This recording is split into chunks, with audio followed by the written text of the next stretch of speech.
just a few protocols and a few ground rules. We've got 18 of us, okay? We're looking at around about 4 minutes max, please. If you spill slightly over, we're not going to fall out, but just try to bear in mind that, 4 minutes-ish is a decent amount of time to read. And I always say that every time, but I believe it is. You can get quite a lot in 4 minutes. You're so thin. The thing is as well, we're going to put people on mute, Andy, or is that what we're going to do? Or are you going to put people on mute? If you everyone put themselves on mute, obviously when you're not talking, it'd be fairer. It cuts the background noise out then. Yeah, there is quite a bit of noise there as well. I can feel it. I know it's a little bit odd sometimes reading to quiet, but you can unmute a clap, or don't forget now, I mean, you're all veterans of Zoom, so you know what to do with the chat, the thumbs up and everything else, and the applause. So that's that. We'll do the usual. Nine people to read. Then we'll have a break of 10 minutes or so you can do what you need to do, and then we'll get back together. Okay. And I know we've got 1 or 2 people here. I'll see how we go for time. If someone's who's not down to read, who's a regular, who's got a poem in the back pocket, we will try to accommodate you. But we're just I can't make any promises. Let's see how we just get on with the 18 of us first of all, if that's okay. All right. So first up, to kick us off tonight is Penny Sharman.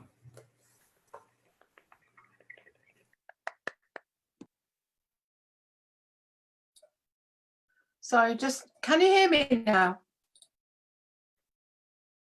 Okay, I thought I'd just read this poem that's going to be my new collection that's coming out soonish. Okay, it's called White Feather, and it's just based on seeing white feathers here, there, like you do. It can mean all sorts of things.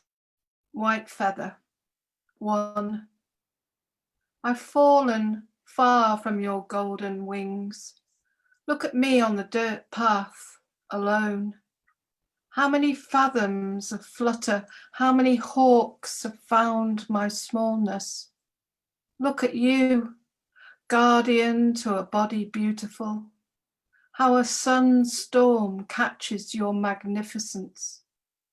I've fallen far from the silence of your mouth. My golden veneer rubbed into this grassy bed I found myself in, alone, looking up at you. 2. I knew before, and I can't tell you how, a sensation so light, a puff of air, took me over mountains, a taste of olives, of red berries on my quill.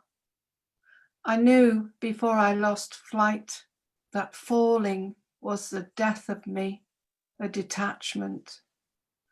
Oh, my wings, my family of feathers. I knew the hollowness, loss of sky, of updraft. I knew before, and can't tell you how, that I would be found again, that one day a finger and thumb would treasure the white fluff of me. I knew my soft bed, my original meaning, the shape of the singleness of me, memory of wing on wing. Here I am, a wingless me. I can't tell you how. 3. I can be everything to you, a small, delicate, soft, impossible angel. I can be so white, bloodless. I am shroud to your life. I can be a message in your pocket, a flutter of someone's heart you forgot. I can be a sign from above or below, a mystery voice, a relic in your cerebrum.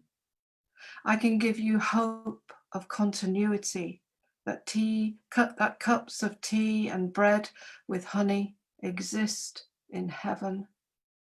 I can be sad, remind you of your mother's skin, 4711 eau de cologne, her blossom, I can be lost, just the one of me, small wing feather plucked by a kestrel. I can be a lie. Pretend that you are never afraid in your yellow state of birdland. I can be everything to you. A small, delicate, soft, impossible angel. Thanks.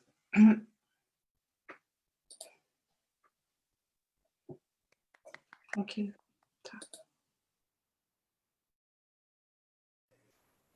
That's lovely, Penny. Thank you for that. And really well read. If you want to just put, I mean, we'll see you again, I dare say, anyway. But before the publication of your, is it a collection? Yes, a collection. Okay, not a pamphlet because you pulled me last time. Oh no, it is a collection, Steve. Yeah, and I'm not sure when it's coming out. It's supposed to come out in the autumn, so it's with the editor at the moment. So I don't know. Yeah. Okay, well, you can welcome, obviously, to post it on the page or message us and we'll give you some publicity on the Facebook. Thank you. And Thanks. so on, and obviously come back and read us some from the collection and give yourself a plug. That's lovely. Thank you. That would be great. Thanks very much. Good luck with it. Thank you. Next up is Lisa O'Hare. Hello, I've got one short one to do first. It was one that I did in response to a picture that is on the Visual Verse website. It's called Contortions. Rest and play, but this feels like work. Dressing like freedom, you jump. Reached into the clouds that fill your heart. Strong in your flight, your heaviness disguised as light. Ground level worries remain, fueling flames beneath your feet as the world inside you burns. Practice makes perfect, but perfect isn't possible, although no one would know that. Not with this contortionist show of acrobatic avoidance, Olympic distraction in full flow. As long as you say strong, that is all they will need to know. Thank you. And my second one is in response to, Boris Johnson was looking for a new advisor to do his speeches for him. So this was my application. I know this might not be something you want to hear, but when you whack a mole, well, the thing is, it doesn't just disappear. Hear me out on this, but it moves over there or there or there or there. They're basically impossible to control. So the analogy doesn't work, you know, about the mole. We need to be thinking more about damage control. So maybe let's not say that again. Maybe something more certain, like a plan to contain something a little bit, now, how do I put this, humane. I know you love a good catchphrase to thump your fist to, like track and trace, or was it tasting and telling, or tracking, tasting, telling? Let's call the whole thing off. The moles just can't be whacked. They come back quite fast if you have no plan of attack, so maybe keep it simple, keep it straight. But don't you dare go blaming this all on people's weight. My suggestion, if you want a phrase to win, no, for God's sake, we are not bringing back take it on the chin. And don't go throwing scientists under the bus. People will see through that. What you need to do takes guts. And it starts with a sorry, and it must be sincere. After all we've been through, it's been a hell of a year. It's not a performance. You're a real head of state. What you say must be more than just clickbait. So drop the slogan as policy, not it'll all be over by Christmas prophecies. We need you to do better. No, I really do not think you need to send us all another letter.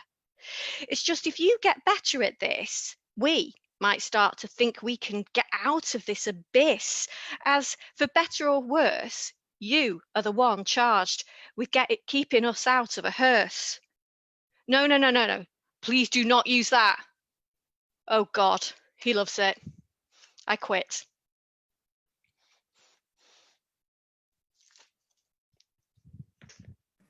Hi, thank you, Lisa. Whack-a-mole, excellent, great image. Next up is Tony Kinsella. Hello, thank you, Steve. I did all my short funny ones last month, but I'll just do one very. I know Andy's a big fan of haiku, so this poem's called Haiku. Haiku, bless you. Right, the next one. These next two are from my new poetry volume. Vladimir Putin is in my kettle, which is available if you hit me up on Facebook. I'll do a more personal one this time. This is about my two sons, Naz and Jamal. Got a little photograph of them in Munich there. And it's a poem about growing up with my sons. It's called 5 More Minutes. When you were ragged around unvarnished edges, I wiped away your anxiety, harvested wheat from anchor-heavy chaff, and in return you inspired me to laugh and laugh and laugh. As daylight dimmed to dusk, as limelight reached its limits, you asked for just 5 more minutes, to scrape bare knees, to shoot the breeze like Ferguson pressuring referees, your laughter undiminished. And who could refuse such a pretty please? So I said, okay, what's 5 more minutes anyway? How soon you grow to glow like sunlight. Memories and photos become edited highlights. In a world so strange and new to you, those growing pains, I felt them too.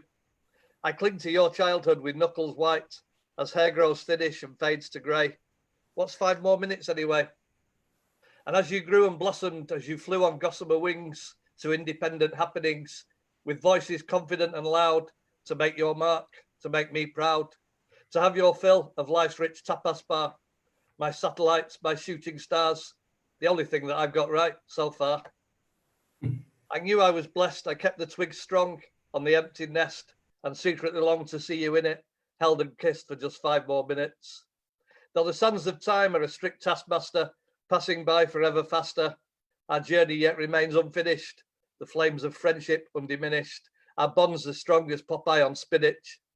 And as long as home is where the heart is, as long as we go to all tomorrow's parties and clink 3 pints of foaming Guinness, I know I'll be okay.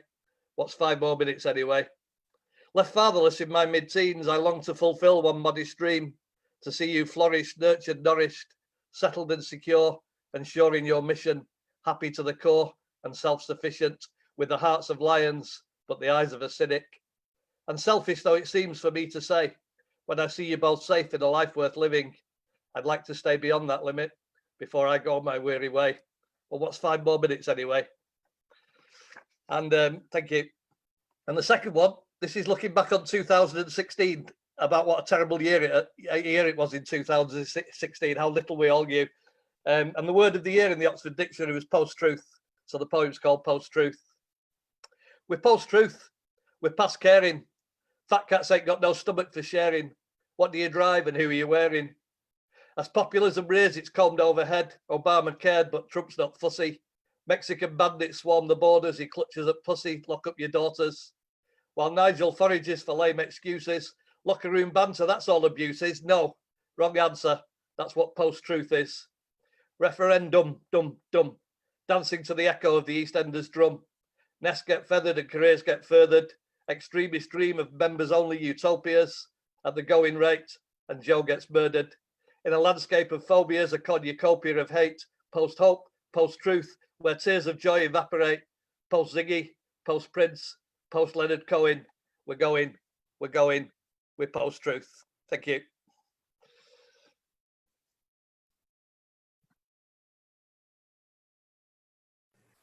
Great stuff, Tony, and well delivered as always. That's good. I do like a poem with Popeye mentioned, and I am a little bit of an aficionado of OED words of the year. Not an aficionado as much as I'm just pretty obsessed with it.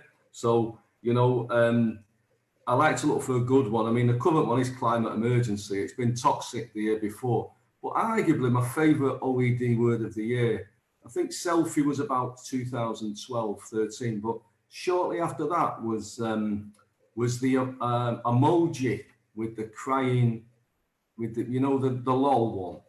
So you type lol in and you get that crying face. Tears of joy, Steve. Tears of joy. Tears of joy, quite right, mate. Face with tears of joy. That was the OED word of the year. So there you go. Don't blame me. It's academics choosing that, but it was great. I mean, you know, I you know, squeezed middle is another one, I think, to describe middle managers. Anyway, that's the little bit about the OED word of the year. Thank you for that, Tony. And next up is Eve Nortley.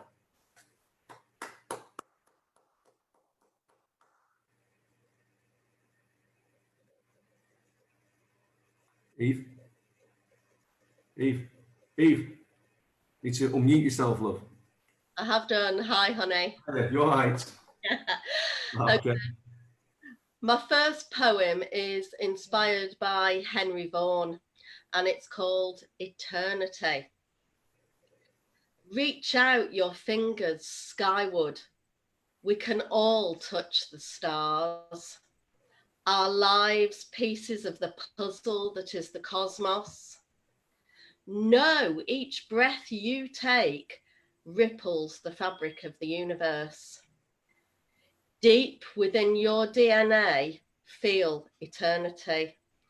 As you feel the trees, the sun, the movements of the seas. Know that you are this planet. Although lifetimes are measured, they are outside the constraints of days and months and years. Reach out your mind skywards. Let your soul travel the channels of consciousness. Can you feel the peace? And does it pass all understanding? Thank you.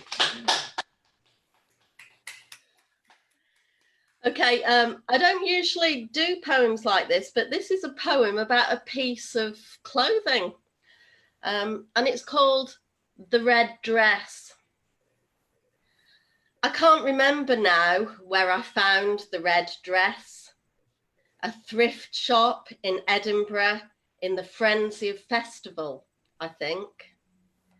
I only know that when I put on the red dress, I transformed into an Ingrid Bergman, Marlene Dietrich, classy broad. I wore the red dress to the Durham Constabulary Policeman's Ball, driving to the railway station to collect the guest of honour, the real Inspector Morse. Short, jovial, slightly dishevelled, wine drinker, cigar smoker, lady killer. My eldest daughter wore the red dress to the highlight of her academic year, the school prom. She wore the red dress with red patent stilettos and sheer stockings, the belle of the ball. Coy when her teachers inquired of its lineage, is it an original? She quipped, it's as original as I am. And now my youngest daughter will wear the red dress. She will wear it to watch her beau become an officer at Sandhurst. They will dance together, her in the red dress, before he is deployed to disarm bombs in some exotic kill zone, while she waits anxiously at home. I hope to live to see my granddaughter wear the red dress in some far-flung time when peace pervades and art is all, and every girl can be a princess in a red dress. Thank you. Can I just give a quick plug here? On the 22nd of September, in the Art and Vinyl Record Cafe in Bury called Wax and Beans, we will be having a real live open mic hosted by myself and Helen Shenton, and there are open mic spots available. Our headline poet is the fabulous Lynn Walton. Thanks ever so much. Thank you. That's great. Thanks, Eve. Thank you for that. Yeah, so that's the Wax and Bean. Is it the 22nd? It is, Steve. Of September. There are still open mic spots available, so maybe message inbox Eve, and if you need more information or you look for one of those. And Lynn, you will know, he's an excellent, really highly entertaining poet, very engaging. Lynn's headline. That sounds like a good night. I wanted to say it was a really good. I did make a note about it. It was a good. I really enjoyed the narrative, and if it was Gordon Zola, he would say that the red dress had a good narrative thread. Thank Okay. So next up, and what I'm going to do is I'm going to change it slightly, Fokkina, if you don't mind. I'm going to swap you with a compatriot, another Dutch person, because I don't want him to slide out of. He looks like he might be sliding out of existence, and I don't want to lose him because I've lost him at a Zoom before. So Ben, are you okay to go now, mate? Ben, are you okay? Oh yeah, okay, yeah. Is that all right? I just thought, yeah. That was all that was. Is you up next, mate? Yeah. Okay, you're next. All right, yeah. Like I'll do two poems. The first one's called "The Wayback Machine." So this is something I read about. You might have heard of it. Apparently, it's something they use to get rid of stuff on the internet or block access to stuff that they don't want people seeing. Like the Tory party used it to delete a load of stuff they didn't want people seeing. So this is called The Wayback Machine. The Wayback Machine leaves the conscience lighter. Lets the Lothario count his children on the fingers of one hand. Doesn't do deja vu. Everything is new under the sun. Ever been stalked by your own thoughts, burned in permanence, caught in a very dirty circumstance? It's okay. They're as good as dead. Who could tell the tale? Your disclosure's coming back impeccable. That's you with Jimmy Savile, shaking hands with Saddam Hussein. Took money off Osama bin Laden. You've got your arms round Jeffrey Epstein. Thankfully, such awkward exclamations will now be a thing of the past. All investigations fully exonerated, or your money back. A terrible ordeal for you and your family avoided. A face saver. A just-in-time legal waiver. A discreet historical hoover. Any unbecoming lapses of your incorrigible ego, delito, finito. You will never have to stand in front of your wife and children and admit, well, you've probably seen on the television and all over the internet, I am officially a pedo. Thank you. Right, I've got another one. This one's a bit more serious. Yeah, it's about someone, a friend of mine who died last year of a brain tumour. So it's like my reaction to that. It's called tumour. It was the size of an apple, he said. Jesus, what do I expect to happen? Did they put in a shunt? Doctors always ask, and I never know. I saw a scan once with a tube or something. There's something in there. I tell him the science must have moved on since the 90s. There must be loads of new treatments. What am I going to say? Size of a fucking apple. Remember my eyes all bulgy and turned in, puking for hours on end. He put it all on Facebook. It's not a matter of if, but when.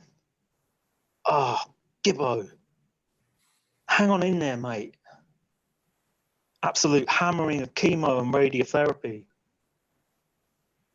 When people started saying, visit, send cards, get in touch, Bill went.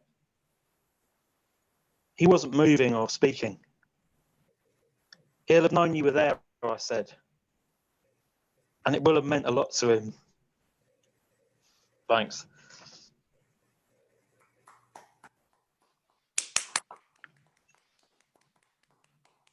Thanks, Ben.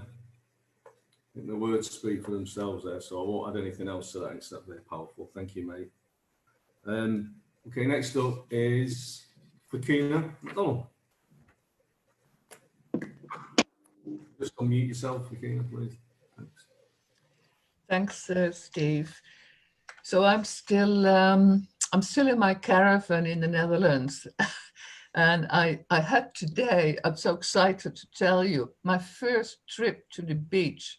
So first of all, I couldn't go because of the lockdown, and then the place was heaving. So it's September. The schools have come back. So I've had my first trip to the beach. So I typed up poems from a workshop.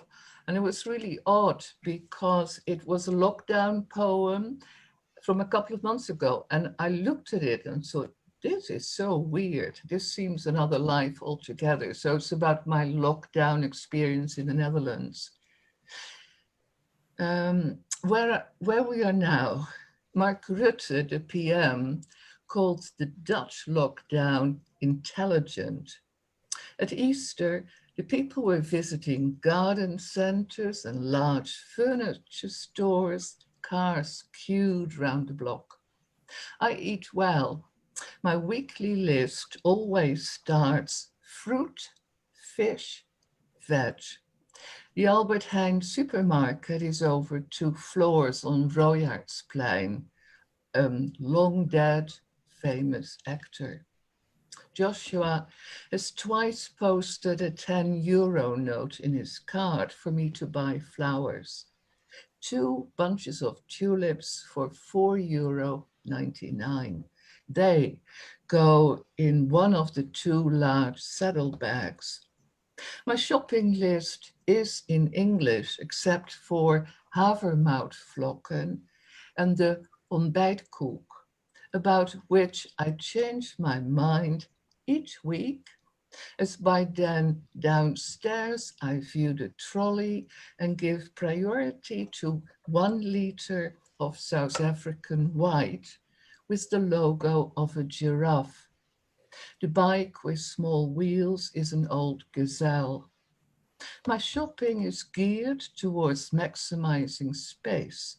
3 trays of raspberries, red currants, or blueberries equal 1 tray of strawberries. Breakfast this morning was 2 buttered slices of wholemeal with avocado from Peru, 2 white eggs from uitloopkippen. In English, we'd say free range. I still have the live basil. I bought my first week here mid-March. Thank you. Now, I think those of you who've heard me before know that a lot of my poems tend to be dark or have a dark edge. So I thought for a change, I read something less bleak. So it's from a workshop, and we were meant to write an advice poem. All advice is reversible, like the silk jackets from Patra in a paisley pattern or cobalt blue. If you're slight and short, you could become a jockey, but you've probably left it too late to turn into a horse. A horse is always 2 halves anyway, and refrains are the lifeblood of pantomime. If you want a moustache, I recommend Charlie Chaplin rather than Adolf H. Bear in mind that Churchill also fancied himself as a painter. Avant-garde is fine here on the continent. I didn't know what spotted dick was when I arrived in Little England. I asked a man about poof pastry. I can see you are sophisticated already and can tell your fettuccine from your Philistines, your syphilis from your Sisyphus. Yes, I agree. A rolling stone gathers no moss. Thank you. Thank you. Thanks, Fokkina. Thank you. Some great attention to detail, as You know, that's the sort of characteristic of some of your poetry. You know, and the nice rhyming sounds, trolley, priority, and so on. So thank you very much for that. Okay, we've got I know we've got a couple of people. I think Esther's come, I know Dray's come as well. And I think we've got a full house now. We've got 3 more readers this half, Pete and Janey, and then Dray's going to finish the first half off. And then just to let, in the second half is Andy, Gordon, Zola, Amanda, Esther, Maria, Mike, Reggie, and Ant. Okay, that's just really for the benefit of those people who've just joined us. Okay, so next up is Pete Slater. Welcome, Pete.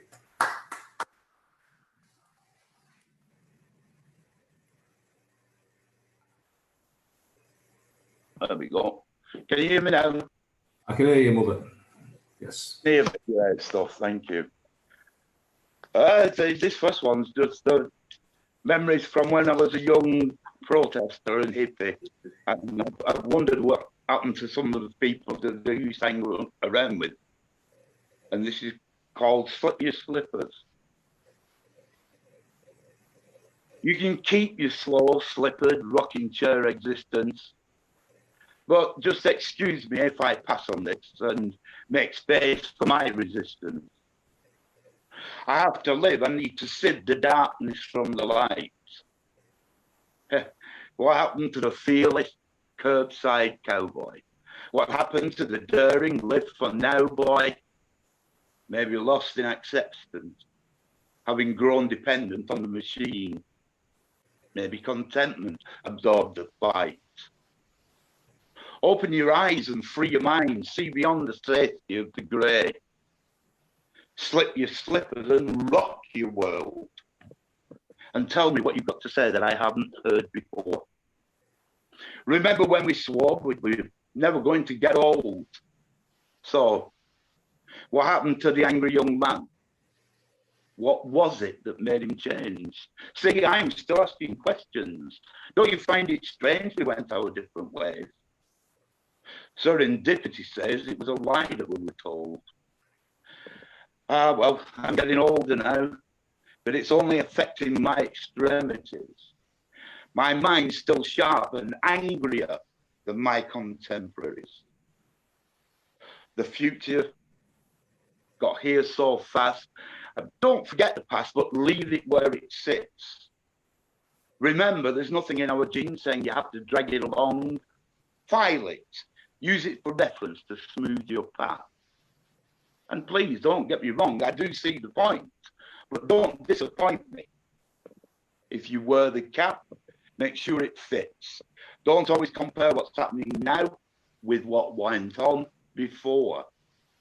There are different shoes filled with different views, walking the old floors, doing the same old tours of the experience, which was yours before you submitted to the masses. Majority sways the style of your opinion, never daring to speak out for yourself or step on the dominions of your would-be lord and masters. When you should be raising rafters, taking protest classes, kick and fight, use the might of growing social unity. Use your strengths, raise your voice, and protest with impunity. Fight the cause, change the laws, and make your life worth living. When was it contentment raised the red mist of my youth? Will I ever know the feeling? Will I ever know the truth? For our children's sake, will it always be take? Or will there come a time of giving? Thank you. Thanks, Pete. Pete, can I just stop you there? Pete, can I just stop you there just a sec, mate? I just want to say, I got most of that. I know it's really difficult. I was talking to somebody about this yesterday who's a performance poet who doesn't do Zoom. He can't. He's a professional, but he can't do Zoom. He earns his living out of being a performance poet, and it's difficult because people want to move, and I think it's when you're gesticulating I mean, it's just flagging up, mate. That's all. I think that's all it is. It's difficult. If you're going to move, we're going to miss some stuff. We're going to miss it. But just want you to know that. I don't know whether that's somebody else's experience as well. So it's a bit crackly when I notice it's when your hands are moving about. It's a little bit crackly. So just so you know, okay, mate. So you're going to do us one more. Have time for another one? Yeah, just do it. Yeah, do us another one, mate. Okay. Bear with me a sec. Oh, come on. Get out of the way. There we go. This is just slightly a little bit more whimsical. It's where are we? I've lost it all, Steve. Move on, mate. Otherwise I'll hold you up too long. You move on. Okay. Okay. Thanks for that. We'll come back to you at the end then. Okay, thank you. Next one up. Next person up is Janey Colborne. Welcome, Janey. Yeah, thank you. Thank you. Thanks. Well, this is the first time in 6 months that I've done reading any poetry because I've had COVID and my lungs aren't quite recovered yet, so most I can manage it. This first one is called Child of War, and I wrote it for Blackburn College Poetry Slam, which got cancelled because of down. But the theme was war, so I wrote this about being a refugee and what it must be like. You're bored, taking your attention from more entertaining sights and the plight of this child trapped in a war zone, trying to survive, alone and afraid. Both his parents slaughtered in a bombing raid. Brutalized, growing cold and numb to the mutilated bodies piled up. Perhaps recruited as a child soldier, he might make it through to adulthood. But he'll never be the same, never see the world as safe and good again. Forgive my lack of insight if I can't comprehend why it's right to sell arms, but wrong to flee from harm, to be a refugee hoping to take your child to safety. But the only route you can see to freedom is a raging sea. When the night freezes, you keep her warm or she dies. And all you have to give is your own half-starved flesh.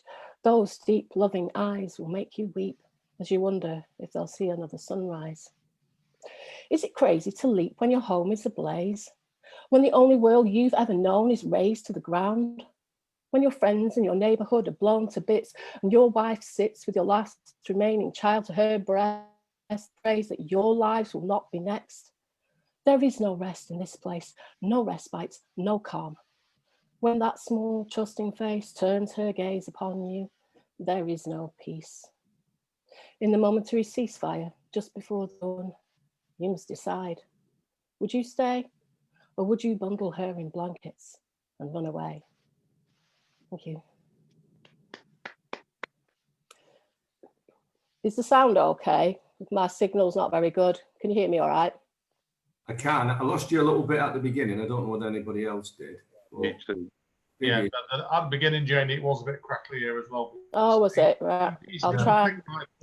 It was fine. Thanks. After that, it's fine. I'll try and keep it as well. Right, one really short one here. I haven't quite got this memorised. This is about lockdown. Lockdown is love shown to strangers online. Lockdown is bonding virtually. Lockdown is a month too late for me. Lockdown is COVID-19. Lockdown beats at 1:10 p.m. Lockdown is lungs locked down tight. Lockdown is lying awake all night, ready to breathe. Lockdown is a safe and private space. Lockdown is a house in a rest. Lockdown is having to pace myself, be endlessly patient and rest. Lockdown is sunshine. Lockdown is peace and quiet.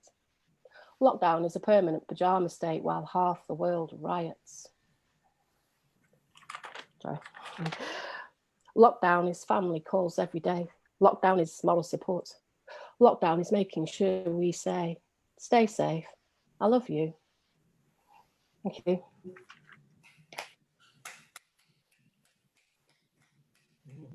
So I think I applauded a bit prematurely because I really like that line about the pajamas and world half rioting outside. Thank you. Okay, that's lovely. Are you done, Janey? Yeah, I'll still in my pajamas. Thank you. Thank you. Thank you. That's it. Thanks for that. Thanks. Yeah. Cheers. Thank you. Okay, we've got one more act to act, one more reader, performer, I think, in this case. Welcome to Dray Zera. Welcome, Dray. Hello, everyone.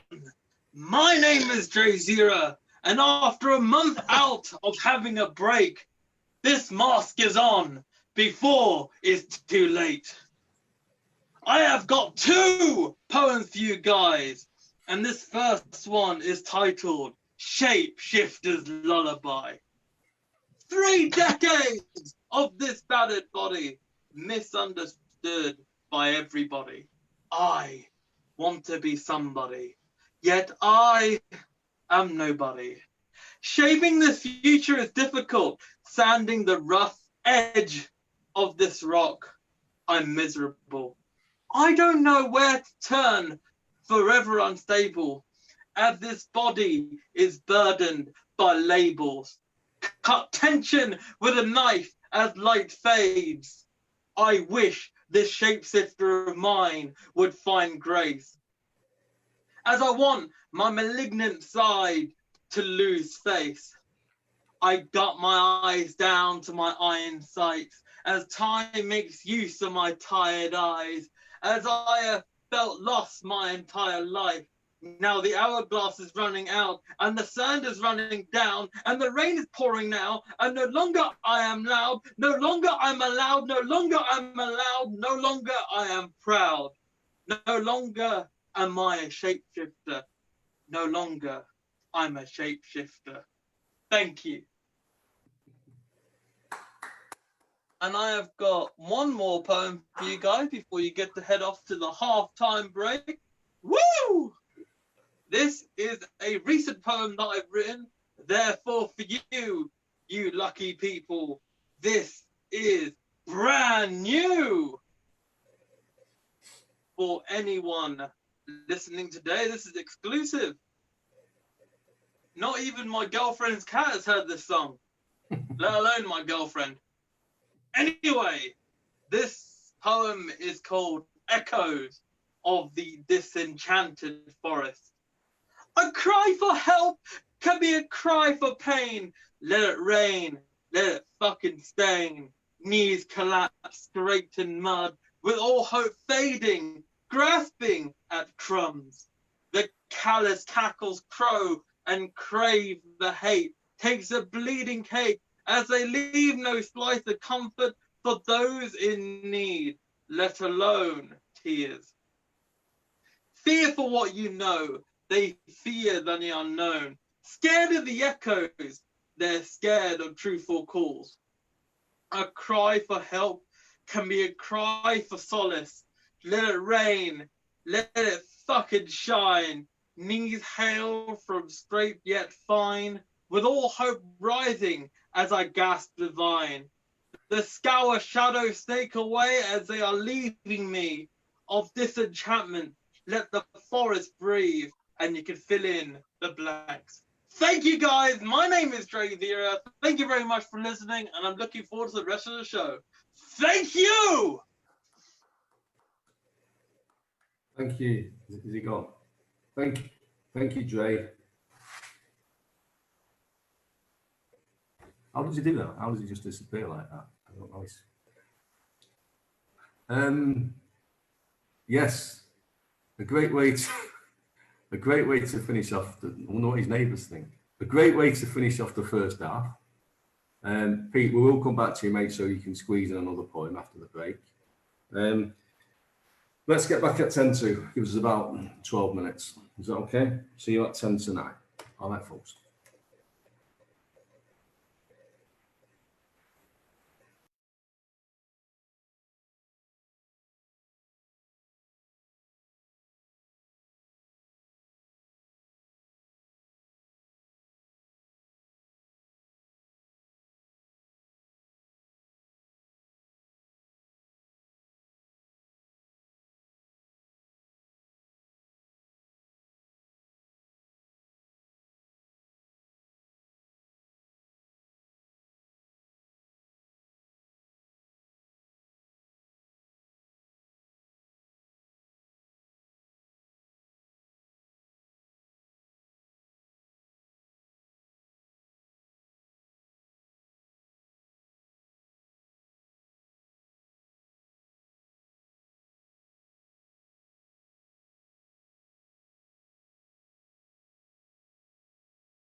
Oh, guys, I've just missed the first half. What happened?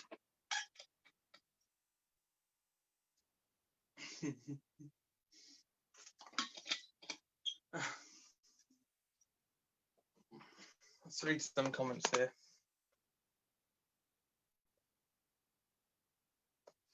Anyone got a mic on?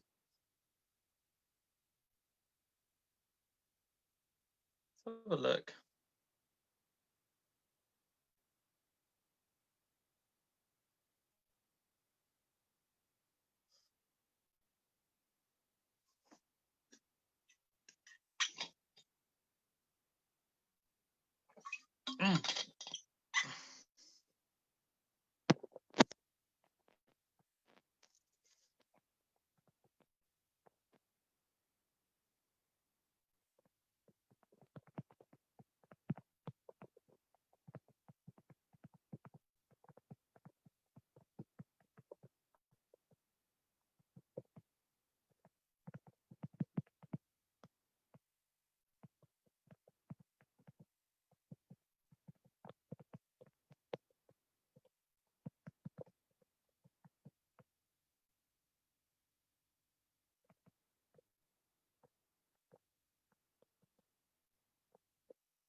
Mm-hmm.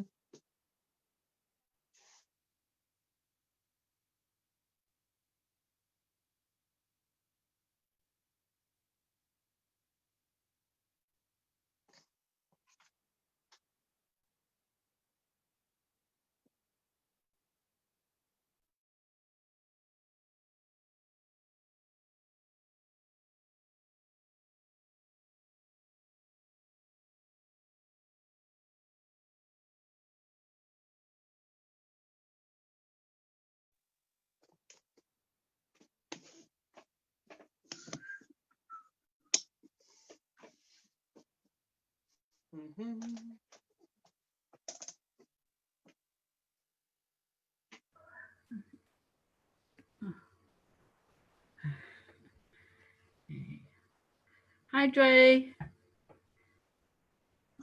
Hello there. Hello, is that Carolyn? It is, love, yes. How are Hello. you? I'm all good. I mean, I don't know who Dray is. I'm just a regular guy called Uma Yes. that for some reason is in the same room as Dray Zera. I think I just missed him. I think you did.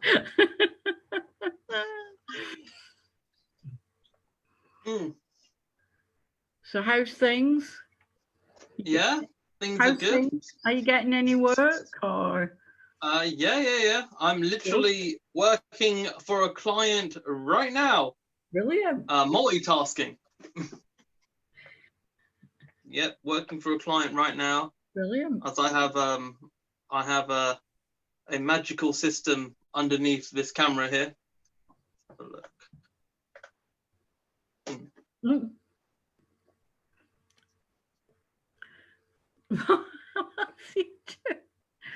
P, what are you doing? Who are you talking to, me? No, I'm just looking at Pete there. Let's see what Pete's doing. Oh, he's gone again, I think. Oh, he's gone. A true mystery. Yeah. All these empty chairs. Oh, there he is. Mm-hmm.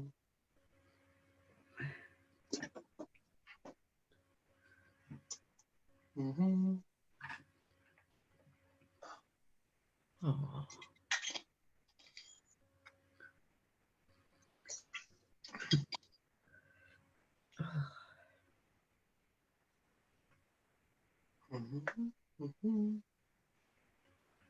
Hi, Pete. Hi, Caroline. How are you? I'm all right, lovely. How are you? Yeah, I'm all right myself, yeah. Good. Not doing too bad. Yeah. Long time no see, Pete. Hello. How are you, Dray? How are you, son? You all right? I'm okay, man. I literally just missed the first half. I missed some masked guy that performed earlier. I don't know who he is, but just here, watching some poetry. One of those things, Dray. Yeah, it's just one of those things. Split personality. I don't know what it is, but yeah, I'm just chilling. Good. Yeah, literally. What was it? Andy told me an hour before this event started. Oh, Dre, we have an extra slot. I'm like, okay. I was in the middle of editing a video, which is why for one of my YouTube channels, the reason why I've just come on like 20 minutes before I was performing. That's why I came on a bit late, because I was in the middle of doing the business, you know. Yeah. But yeah, it's been good so far. I've been enjoying this event. I'm looking forward to the rest of the event. Whoop, whoop. Yeah. I'll be looking forward to it.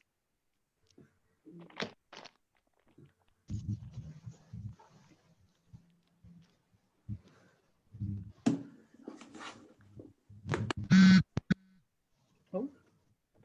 Oh.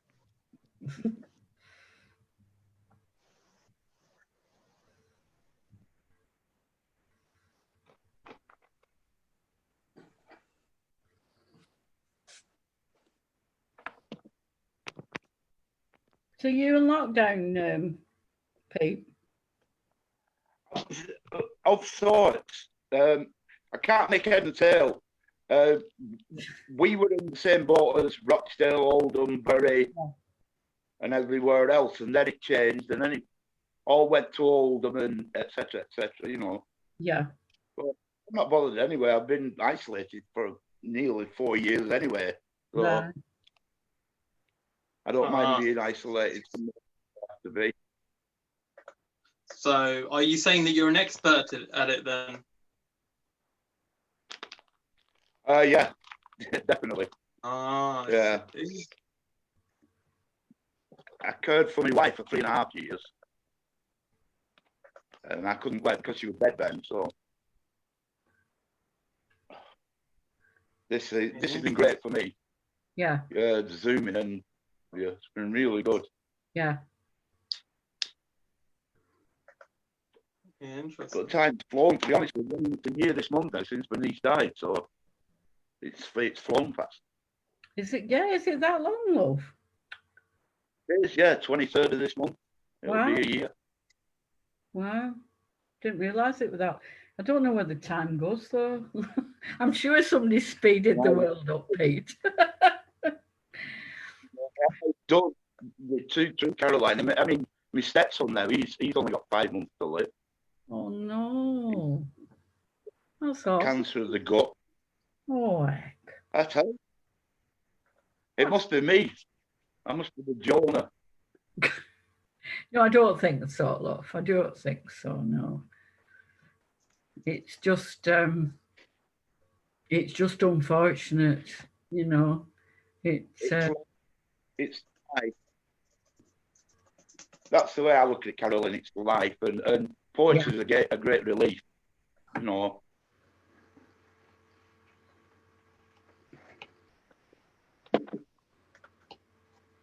I could do that this lockdown, though, to be honest. yeah, me too. Well, I just started socialising again, you know. Yeah. And seeing my family, grandkids, my mum, who's in a home. Yeah. And I haven't seen her since No. the end. She didn't know who I was then, so I've no chance now. No. It depends how long it takes to get the numbers down, you know, and that's anybody's guess. And like you get, I think half of Oldham is like isolating, and the other half are out partying and getting arrested. Yeah. I'd have been the same though if I were a teenager in my 20s. You know what I mean? Yeah. It wouldn't be selfishness. It would just be a lack of understanding. They need educating a bit better, I think. I mean, it's all over the news. How can people, not to throw a spade to a spade, but wouldn't people understand by this point? We've had about 6 months of this. You know. Yeah, I won't know, Dray, to be honest. I mean, I'm only throwing devil's advocate here. I'm just saying. because it's not Well, people, is I it? mean, I can remember when I was young, I thought I was invincible. I do remember that. And I suppose young people think the same. Yeah, You that's know. I don't know. Yeah, well, And when they get it, they don't seem to get it as bad. Younger people don't seem to get it as bad. But then if they go home and give it their grannies and granddads and kill them off, they'll be upset then, won't they? yeah, but I mean, it's only the same, isn't it? If I had the flu, I wouldn't dream of going to see mum, you know, or the grandkids if I had the flu. No. And it's no different now, really. Yeah.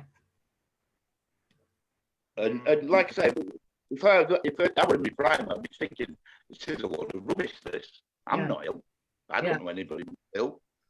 Well, that's the thing. Now, as soon as you know somebody that's died of COVID, then it comes home to Exactly, yeah. you know. When do you think we'll get back to a level of normality, people? Because down my end of the country in the south, they are slowly opening poetry events, but only like outdoor ones. Right. But obviously, I was talking to Andy earlier. He was saying that because the Manchester area is still in a level of lockdown, it's not easy for you guys. Yeah. Well, we're all no, it is.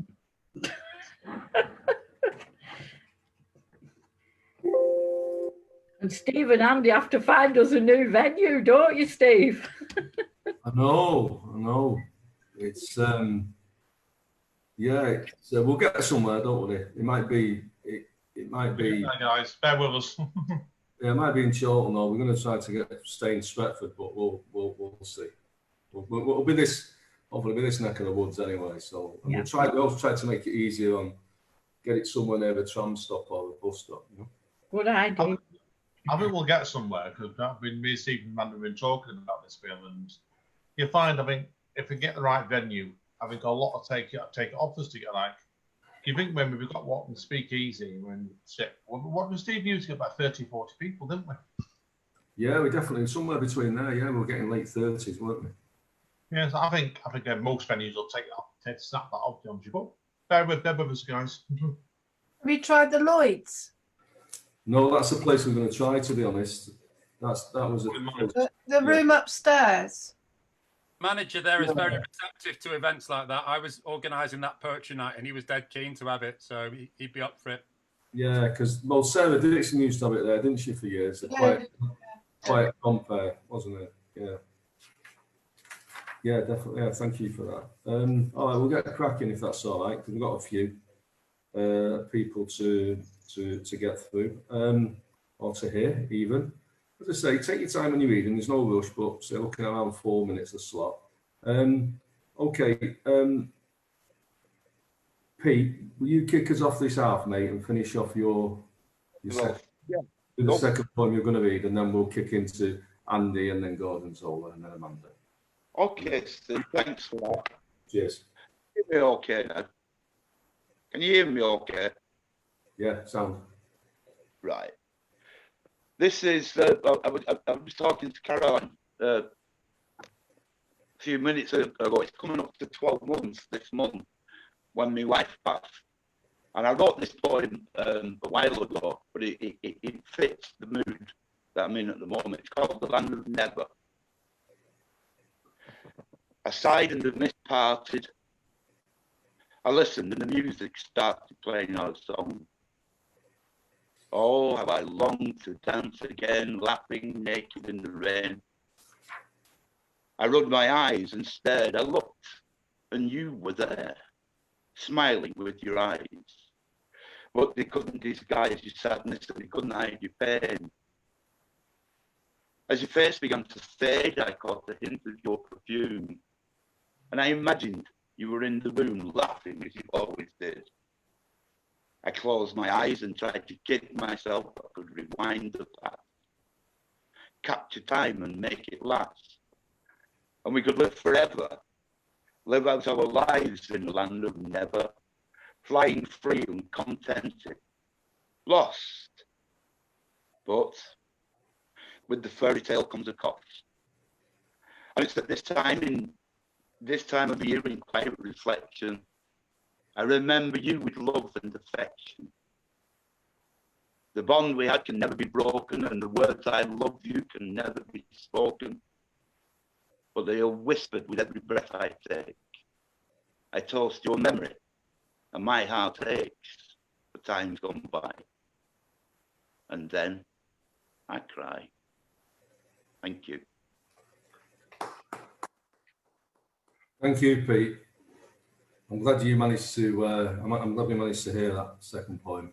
I think I've heard it once before as well. It's lovely, and as was the first poem, mate. I was very impressed with the rhymes in the first poem, in particular, in the way that you ran the lines into each other when you were reading, so the rhymes were not as noticeable. But excellent, mate. Well done. Next one up is the co-organiser of Speakeasy, Andy. Welcome, Andy. Cheers, guys. Okay, I'm going to do one new poem and one really new poem tonight, and then I've got a really quick one I'm going to finish off with, something a bit more abstract.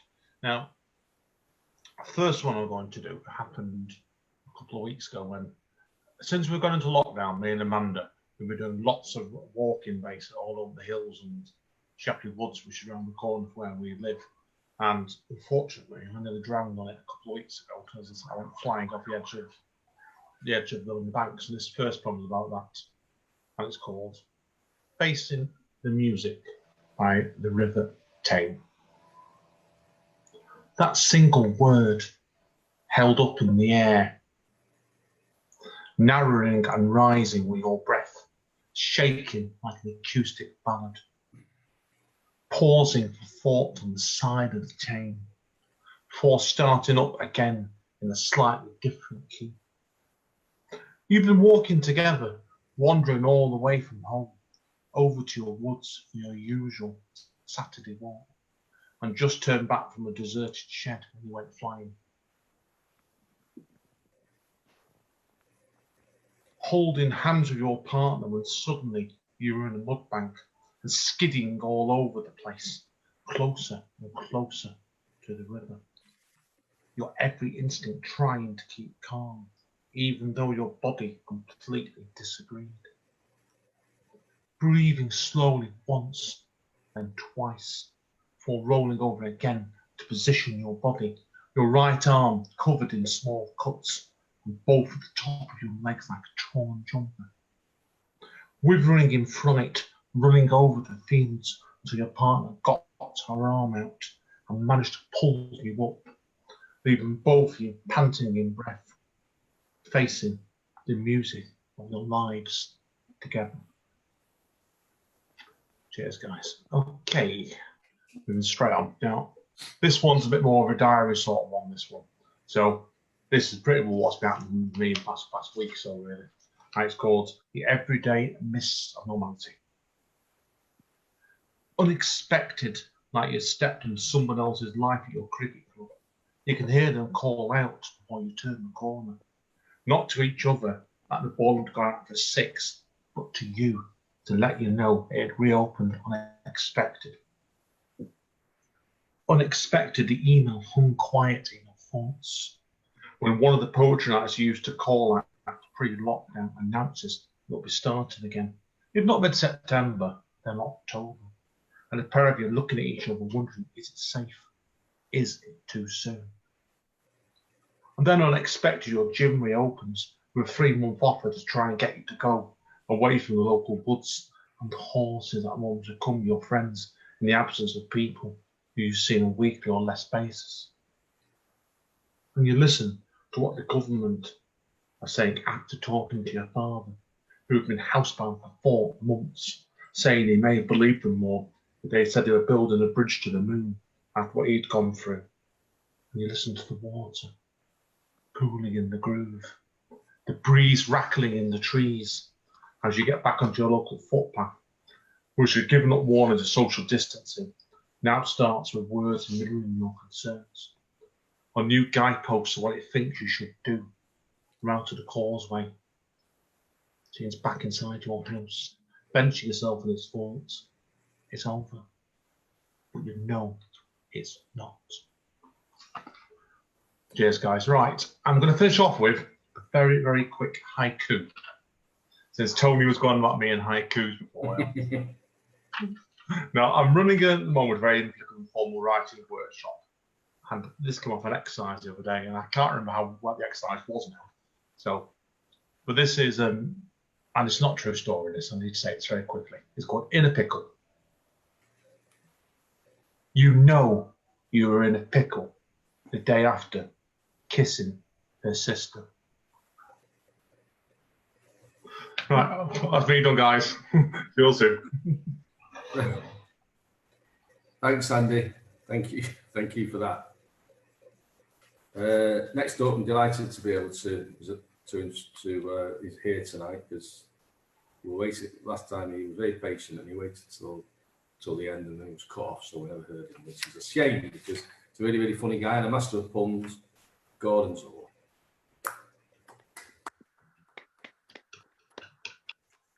Hello, everyone hear me okay?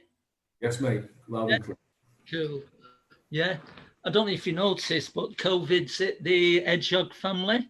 Yeah, they said a second spike's inevitable.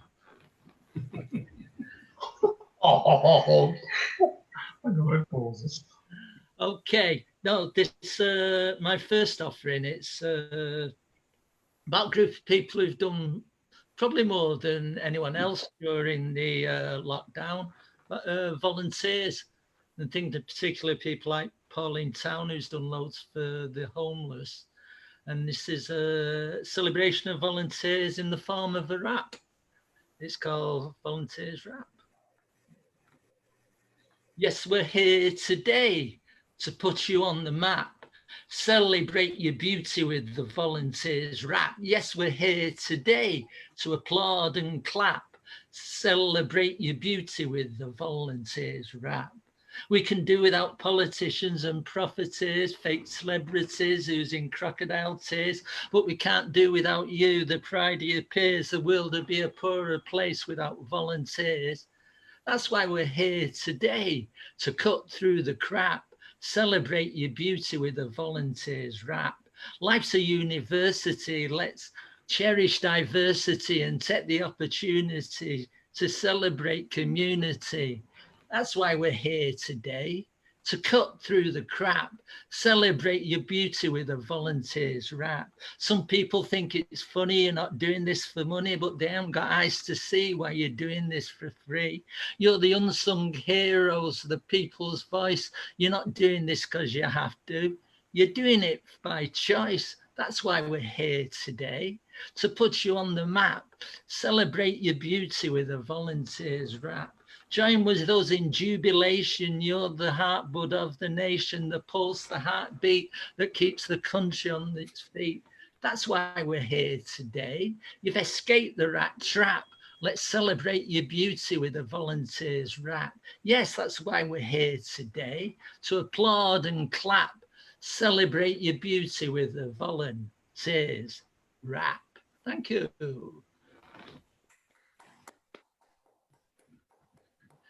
Okay, this I faded away at the end of last time, so hopefully I won't do this time.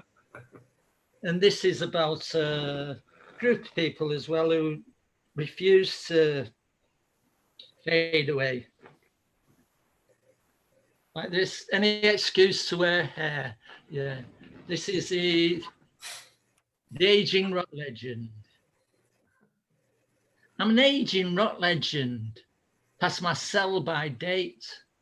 My songs are rehashed, my album's third rate. I used to be like Lemmy, a rebel of rock, but now I'm only touring to turn back the clock. I used to wear cool clothes, gig with Sabbath and Iron Maiden. Now, I just iron them on the Sabbath and hang them on the Maiden. I was a guitar great. I put Hendrix to shame. But now every riff I play sounds the fucking same. I'm an aging rock legend, way past my prime. I just can't accept I've had my time.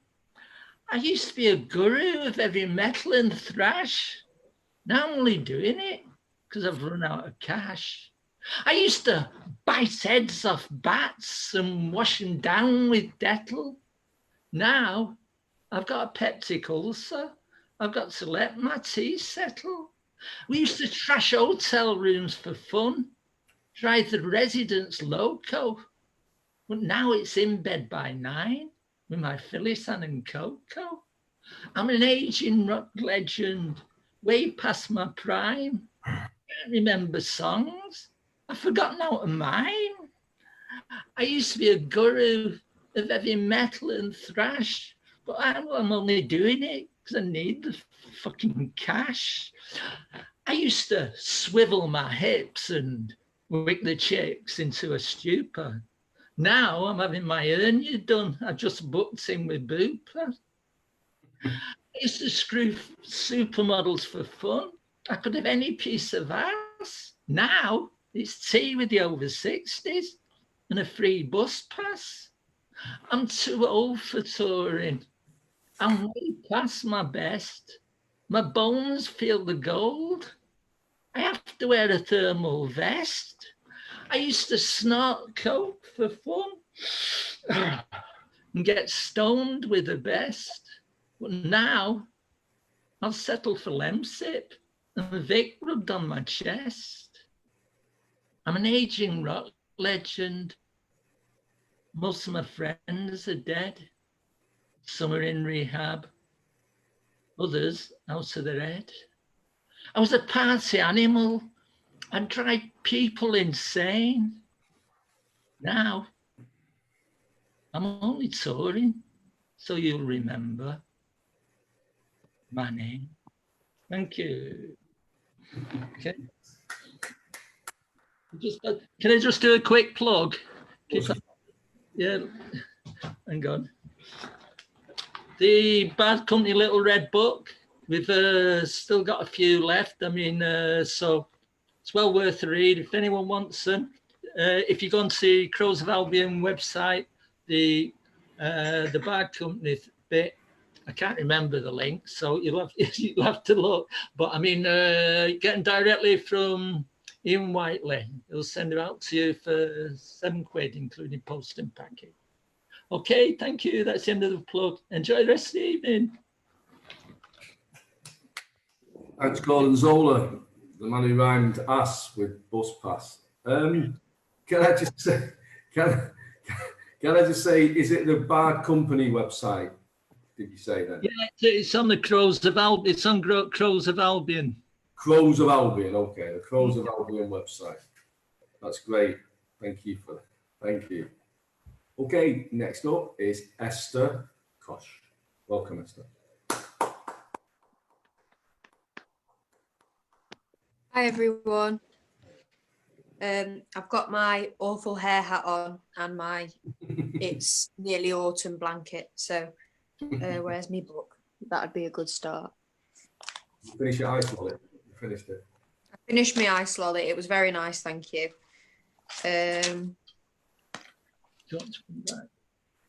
The first one I'm going to do, I've been writing a lot about family during lockdown. I want to put a little collection together.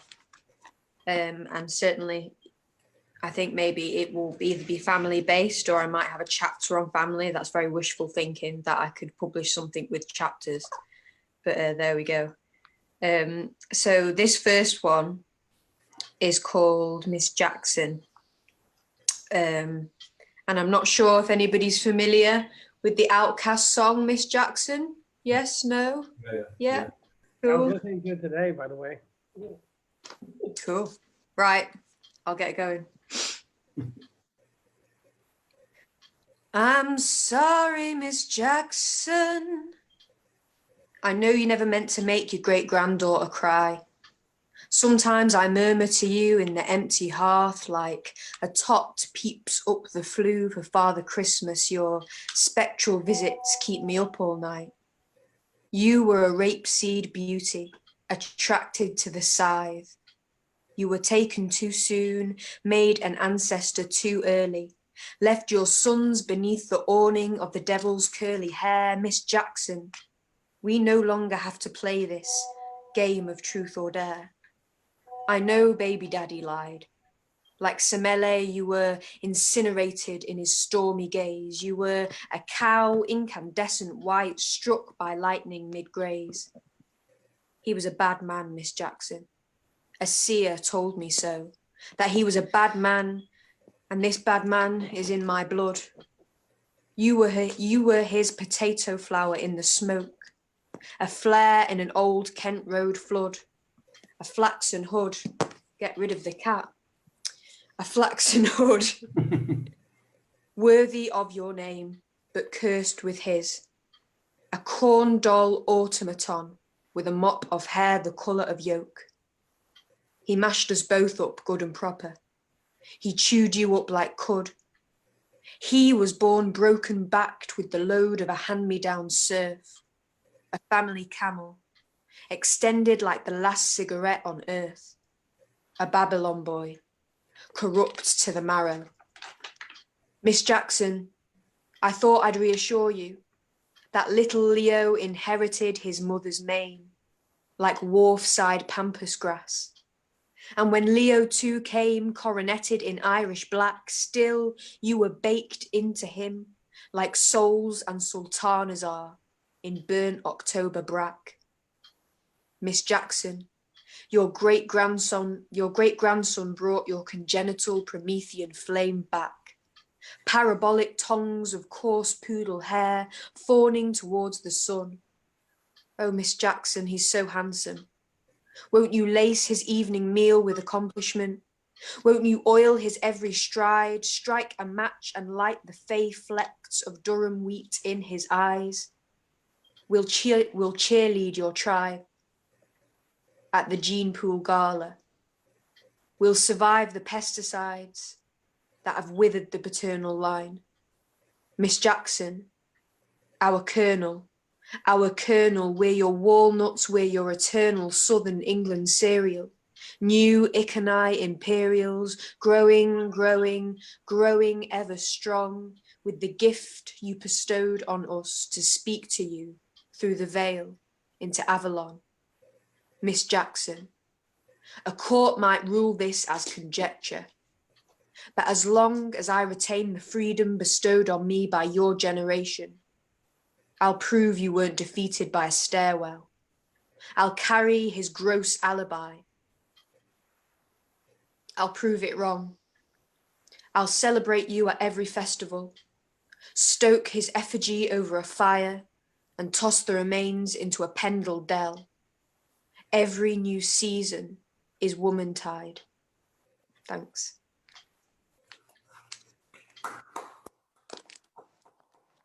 And if I can fit just one more in, it's an unfinished one, again about family, and this one is about my younger cousin Isabel.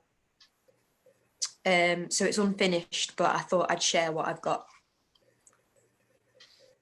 Cousins wrap each other's hair in embroidery cotton, like them ones they'd gotten on separate holidays to Ibethan boulevards, bronzing and breezing past pastures, hay-gazing in Holland. Very different women indeed, from two very different covens. An earthly Slavic queen to guide an Auric Tsaritsa, a gentle tsunami of green eyes to reflect blue, plucked directly from the sky, superimposed to metamorphose a singular pair of precious turquoise beads, one on each bracelet to symbolize their common ancestral seed, their shared tributary that quenches the same pool, surrounded by the same trees, reminders that strong women won't remain leaden beneath our feet, but sit upon the mantle, roasting strawberries over Primark candles after Sunday lunch. Cousins confuse and irk aunties.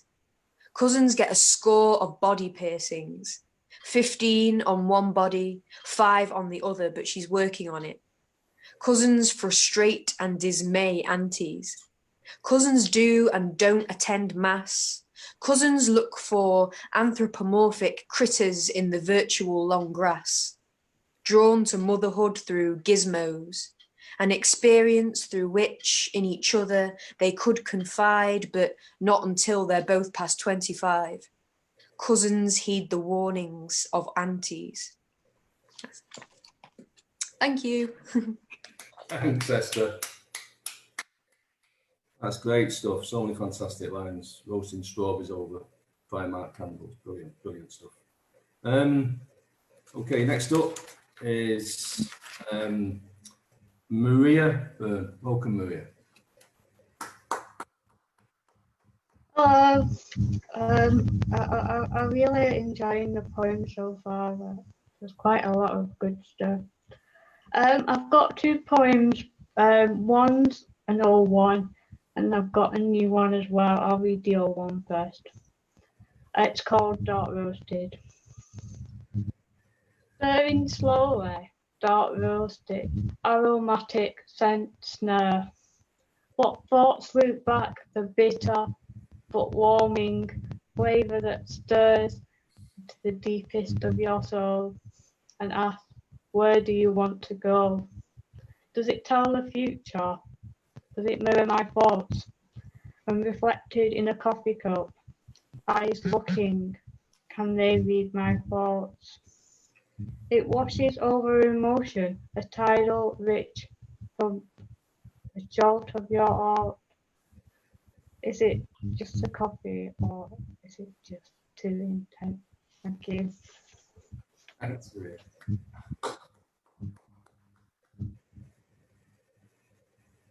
The second one is a new poem and it's about a recent experience. And it's called Back to the Wild. And it's about, well, I had a couple of unexpected and quite unusual pets. And this is a bit about that. I had a couple of unexpected guests. I found them hanging out in my kitchen. They were indulging in lasses. They were not rabbits. They were a couple of slugs. They aren't even cute, so I gave them a home, one each. They lived with me a while. They became my pets. I became attached to them. I fed them letters, and I called them Bill and Ben. They became cute, but I felt guilty. They need their freedom, the outside, so I let them go free. And when I released them, I watched them loop back and then disappear. I was there quite a while. And now I look at their sad and empty homes and they bring a tear to my eye. I think of them as they invade someone else's kitchen. Thank you. Thank you, Maria. They became cute, but I felt guilty. Thank you for that. Okay, next up is Amanda. Is obviously Amanda with myself and Andy organises Speakeasy. And next up is Amanda Steele. This is my first poem called Always Reaching, Never Reaching. I found myself at the wrong party, dancing to a different song, swaying from side to side as everyone else jumped up and down. I walked through the night as everyone else slept, my eyes battling against daylight when it arrived, singing out of tune like a karaoke singer in a chorus of trained vocalists, ruining the song for everyone else, laughing at a funeral because I don't want you to see me cry, locking myself away behind barriers that nobody wants to climb, watching life but unable to join in, fingertips grasping almost but not quite because it's just out of reach. And this one I wrote this afternoon called Back to the Sea. They say I was lured by the hypnotic song, mesmerised by her haunted beauty, only seen above sea level. They say I was under the siren's control when my ship collided with the cliffs, unable to steer, focused only on her. They say when I plunged to my death, I wasn't in my right mind, a man possessed by the call. The truth is, I was already dead. The song saved me, reminded me of who I was. Even as my body was crushed, I embraced freedom for the first time as she looked on, distracting me from the pain, encouraging me to focus on those emerald eyes. With my mind clearer than ever and my choices my own, I chose to let my soul entwine with hers. That's it from me. Thanks, Amanda. Great stuff. Thank you very much. Great. We're doing okay for time, everybody? Looks like we've got Mike and Reggie and Anne. So we've also got a note here that Carolyn, Roy and Antonia are here who are not down to read. If any of you three guys want to read, then message me. But if it's okay, just do 2 minutes. Yeah, that's what we tend to do when it's a live event. If we've got time and the pace is going okay, then if you have 2 minutes apiece, that's okay. So we're not all too late. So I say I've got Mike and Reggie and Ant, and I'll read a couple of 40-word stories, so I shouldn't be there that long. So next up is Mike Booth. Welcome, Mike. I think that's the first time you've not called me a speakeasy regular, Steve. Yeah, well, you know, did you miss the last one? I don't know. I can't remember. Right, I'm getting a plug in because I'll forget otherwise. I'm raising money for the Maggie's Cancer Care Centre in Manchester, and it's all virtual this year, and you have to do something connected with 100. So I'm going to try to read 100 poems on Sunday, the 20th of September. And if anyone wants to suggest a poem, you can send them to me and I will read it for you. And you can donate money if you like, but you can just suggest poems as well. So I'm going to try to compile 100 poems, not mostly my poems, but the idea is to raise money for the Maggie's Centre. It's on the 20th of September. You'll find details on my Facebook page. I've got a great poem for you. And then I've got 2 of mine. So this one's by Elizabeth Barrett Browning, and it's called I Think of Thee, and it's Sonnet 29. I think of thee, my thoughts do twine and bud about thee as wild vines about a tree put out broad leaves, and soon there's naught to see, except the straggling green which hides the wood. Yet, O my palm tree, be it understood, I will not have my thoughts instead of thee, who art dearer, better. Rather instantly renew thy presence, as a strong tree should, rustle thy boughs and set thy trunk all bare, and let these bands of greenery which ensphere thee drop heavily down, burst, shattered, everywhere. Because in this deep joy to see and hear thee, and breathe within thy shadow a new air, I do not think of thee, I am too near thee. So that's Elizabeth Barrett Browning, and I think it was partly in my subconscious when I wrote this one, which is just a bit of stuff really, and it's called I Like to Think.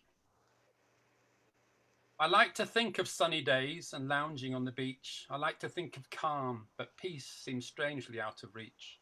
I like to think of my past loves as drifting far from sleep. I like to think of all I've done, achievements oh so few. But most of all, in dead of night, I like to think of you. I like to think of wholesome things like exercise and games and having coffee with my friends and those who never blame. I like to ponder mysteries of what this life is for, and how the sun can rise each day or waves can reach the shore. I like to lie in bed a while and think of what to do. But one thought always makes me smile. It's when I think of you. I like to hear my body breathe and feel my muscles tense.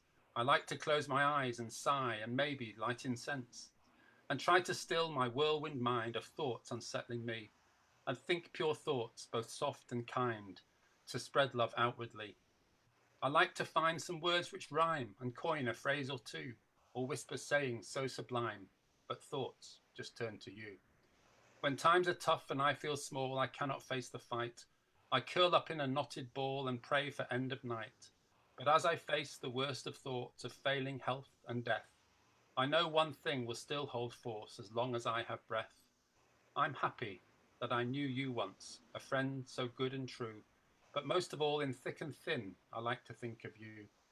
My thoughts are like the frothing waves which stir and never cease.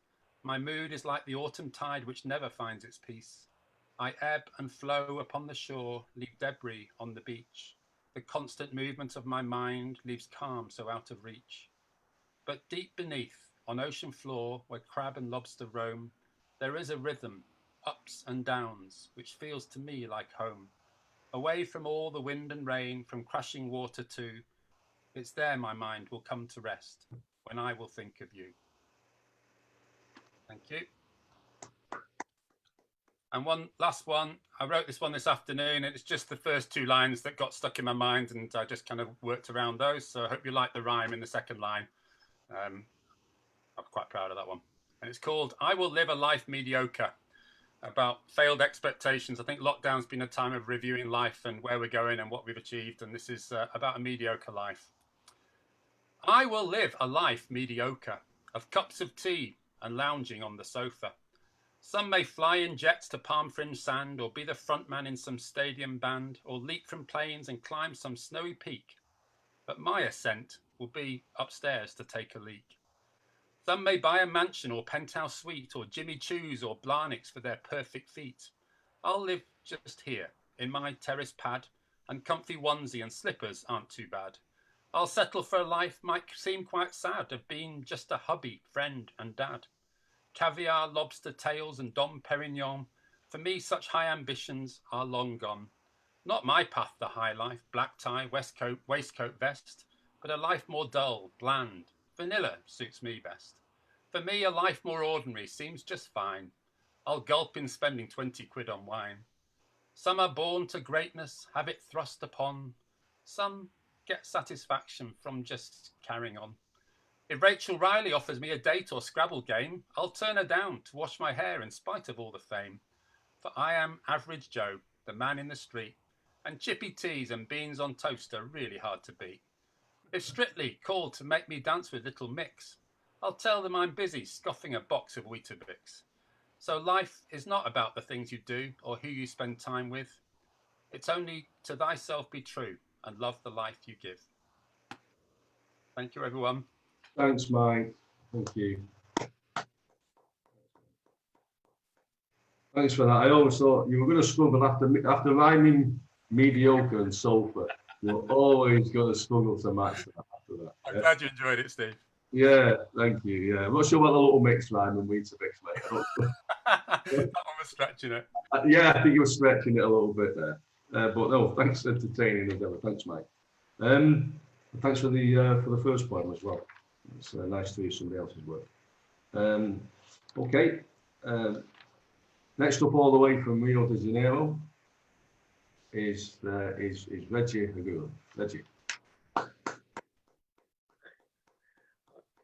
I did live in Rio, but it's Sao Paulo, but that's okay. Sao Paulo, was it? Okay. Right. Sorry about that.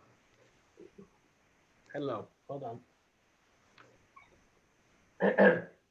Drink. Drink. All right. Drink. Come on. Drink. All right, let's do this. Where am I? This is called Remember. Remember when we used to talk to strangers? Remember when we used to share spaces in the tram? Remember when we used to cram ourselves in soak-drenched buses? Remember when we used to give our seats and being polite made our week? Remember when strangers used to talk to us? Remember when we hoped they would shut up so we could take a nap? Remember when we used to dread sharing any space in the tram?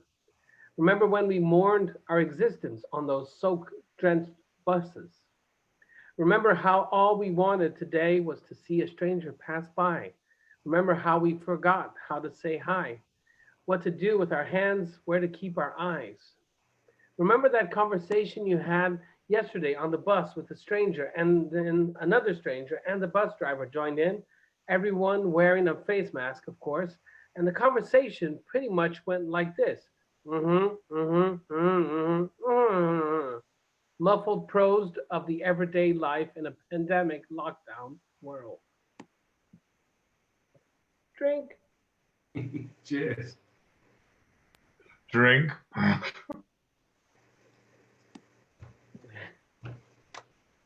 Maria's joined in there. I'm not sure what that was. All right. This one's called Puzzles of Me. Once I felt like I had everything, and nothing could take that away. With you, I felt that anything could happen. With you, I felt like somebody. With you, there were days I felt nothing. Nowadays, I feel like no one. I am nothing without you. And from this scattered puzzle, I will pick up my pieces. And maybe someday, everything and anything will be somewhere in me again. Drink. You need to go on earlier next time. Then. I know. Okay, this last one. Wandering. Man walks into his garden. Very vast green grass. Shitty weather and long endless rain makes this patch fucking green. Man thinks to himself. Guess there's good and bad sometimes. Someone once told me that coupled life drives you mad. Well, I miss that madness. My life is crazy sane, overly bland and mild, odorless and senseless. Shut the fuck up, shouts a ladybug from a thick patch of grass. Drink. Do I have time for one more? Well, if your liver can handle it, yeah. Okay. All right, last one. It's called Eyes. Eyes that burn as I try to run away. Shut the door behind. Give me closure. Eyes that no longer speak. I am no longer in reach. Give me a final chapter. Eyes that no longer weep. Ice cold, no tears left to share. Eyes that sting as I melt. A simple frame, burned and beaten. Pick up my ashes, won't you? Eyes that shut. I wish that one day this will all be over. As my eyes close tonight, these eyes are no longer me. Thank you. Drink. Cheers. I was sober before you started.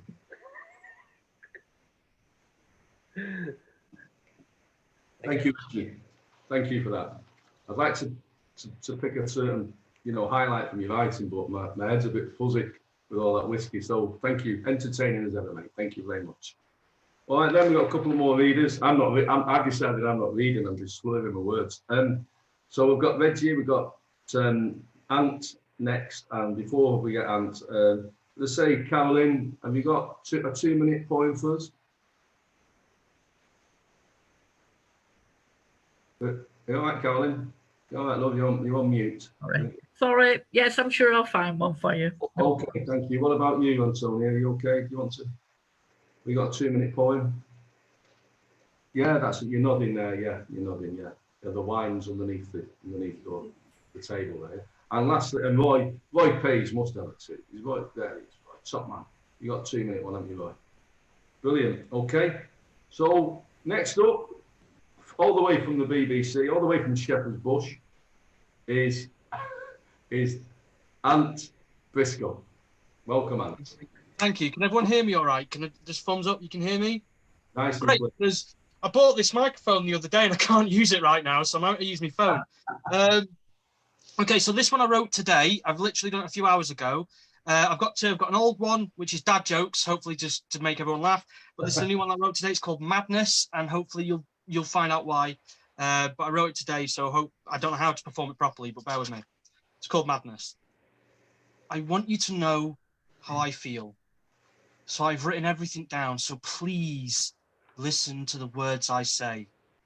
Because this is the heavy, heavy monster sound. I want to go one step beyond on a night boat to Cairo, and I want you to be my girl, and I can be the prince, a real bed and breakfast man. I'm on the beat, Pete, and possibly absolutely an embarrassment. On the return to Las Palmas, driving in my car, and it's not quite a Jaguar, and it's broken in this dust bowl. So I'm waiting for the ghost train. I feel like Johnny the horse who was kicked to death. He died for entertainment. And I don't want to be yesterday's men like Uncle Sam or Michael Caine, but you know, tomorrow's just another day. You've just got to put up with the sun and the rain. I hear the sound of rain falling in my ears, washing away the weariness like tears. But please don't be mad at me, because I don't want to watch the film tonight, because I never thought I would miss you half as much as I do.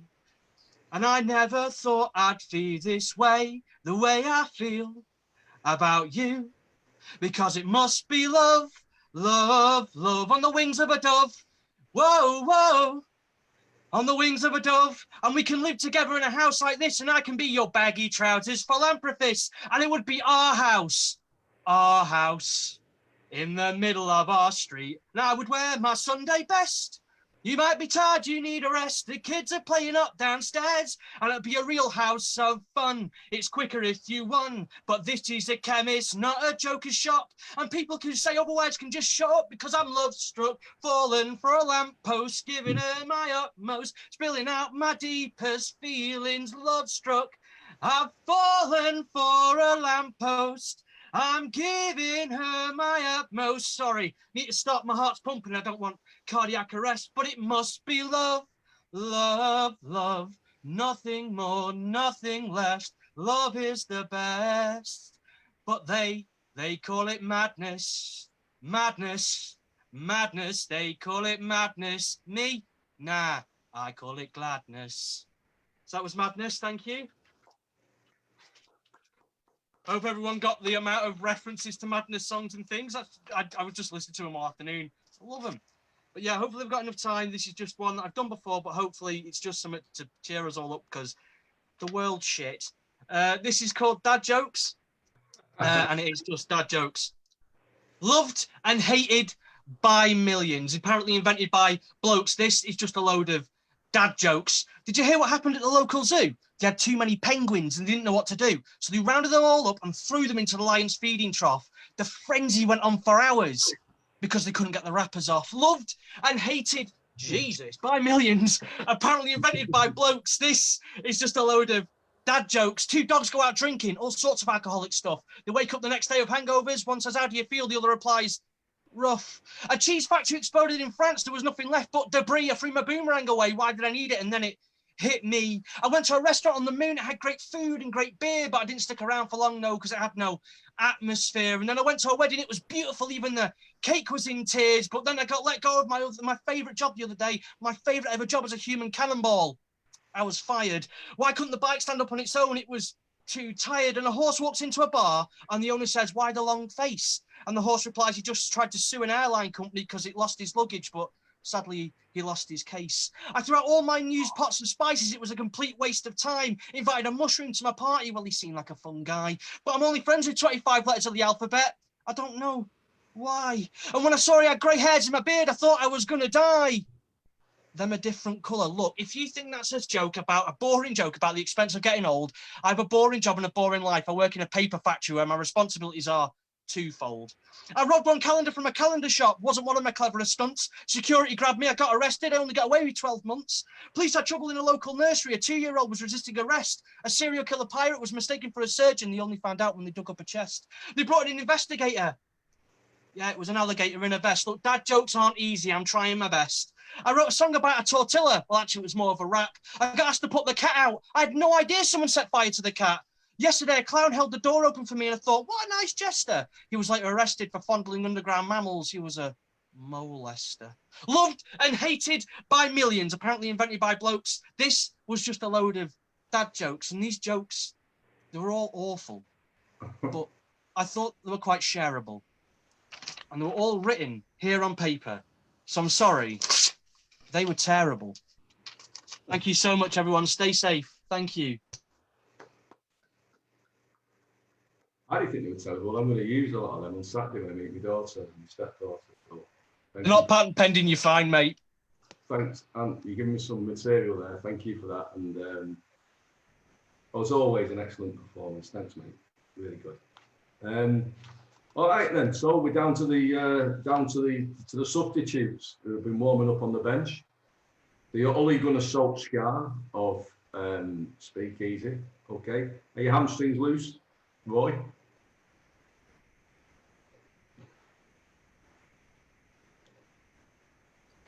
Yeah, you can't. You should have named somebody like maybe a City player, you know. Oh, a City player. Oh, but you've not got at City. Seriously, at Liverpool, you had a ginger-haired, little skinny ginger-haired fella called David Fairclough, who was super sub, and then Ollie was super sub at United, but with City, don't really have they? Got 2 teams. Well, exactly. You've not got, and they're both not very good, but you've not got. But you've Ollie Gunnar Solskjaer. Anyway, so your hamstrings are loose. You're ready to go. Yes, I'm ready to go. Okay. Yeah. Roy Pace from Salford, top man. Roy. Okay. Yeah. This one's called Decades. When I was born in the 1950s, we lived in a terrace street. The country was recovering from the Second World War, trying hard to get back on its feet. Times were tough for our parents, just trying to make ends meet. Mum knitted our jumpers and Dad cut our hair. A tin bath came out once a week. Then along came the 1960s. Black and white telly was the new thing. Beatlemania, the World Cup win, a walk on the moon, the death of Kennedy, and Martin Luther King. Is it all right? Did you lose me there? Yeah, no, you're fine. Okay. Then they knocked down the street where we played with our mates, and we all moved away onto council estates. The 70s was the first decade of colour, peace and love with flowers in our hair. Glam rock, Ziggy Stardust and the Osmonds, platform shoes and big baggy flares. But Nixon told lies at Watergate, and the Vietnam War made no sense. Then along came decimalisation, and we gave up our pounds, shillings and pence. When the 80s came along, I had a family of my own, new responsibilities with a mortgage on our home. Thatcher fought the miners and Rambo fought the town sheriff. The threat of redundancy loomed over our heads. And the music changed when punk rock came. Marvin Gaye and John Lennon shot dead. But they sang Feed the World and the wall came down. And the kids played Super Mario on Nintendo. And we all watched with dread on our colour TV sets at the disasters of Lockerbie and Chernobyl. Next came the 1990s, the last decade of the millennium. For me, one broken marriage and a run in the London Marathon. Mandela, the first black South African president. The Good Friday Agreement brought an Irish truce. O.J. Simpson and Monica Lewinsky never seemed to be out of the news. Through the new Channel tunnel on the Eurostar, Freddie died of AIDS and Diana in a car. And in 1999, one thing changed for me. I became a granddad for the very first time at the age of 43. Everyone worried that on that last day, computers would crash. They called it Y2K. But they didn't need to worry. Nothing stopped or fell from the sky. We moved into the 21st century with a blink of an eye. The noughties brought social networking, MySpace, Facebook and Twitter. Progress of the email, the mobile phone, and the age of the personal computer. As a single man on holiday abroad, I stood and watched the Twin Towers fall. And so it began, the War of Terror, Saddam Hussein's Gulf War. Most kids had the latest PlayStation and they didn't go out in the street to play. Driven to school in 4x4s to make sure that they were safe. Barack Obama becomes the first black president of the USA. And a tsunami in Asia kills thousands. Whole towns just washed away. But the music scene changed. With the computer age, people stopped buying CDs, downloading albums and uploading tracks, listening on MP3s.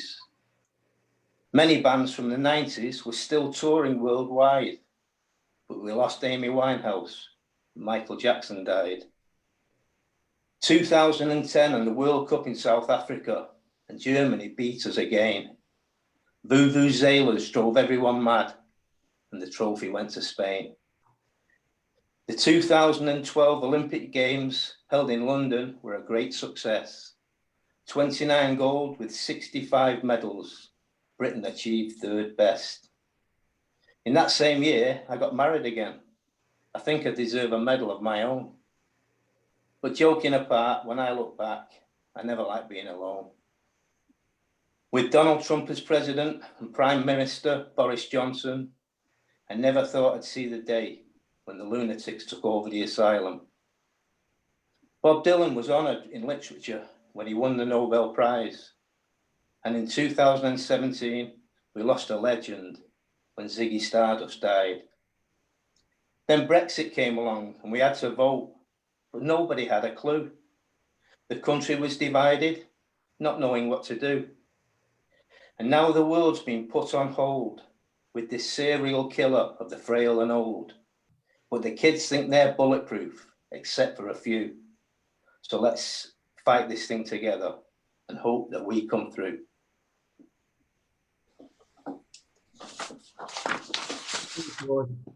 Thanks for taking us through time. Thank you very much, mate.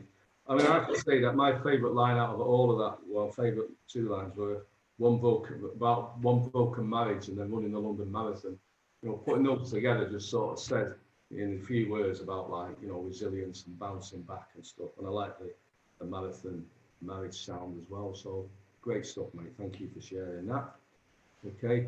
I was going to say next up is Carolyn, but it's age before beauty, so I'm going to go next.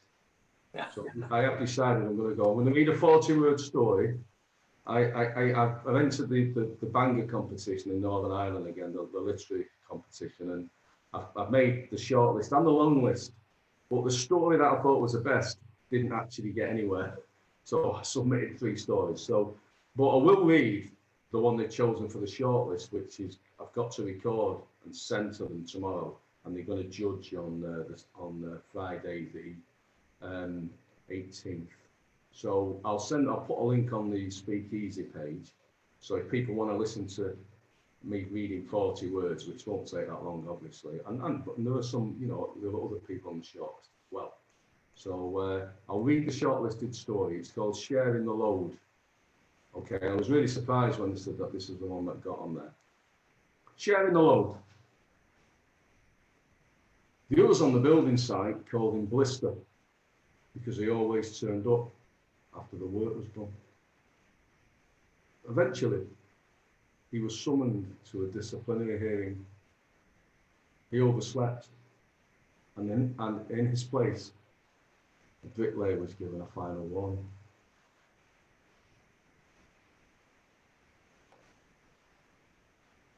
Thank you.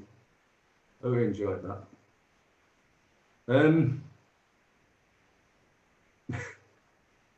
Next up is Carolyn Cassidy. Carolyn.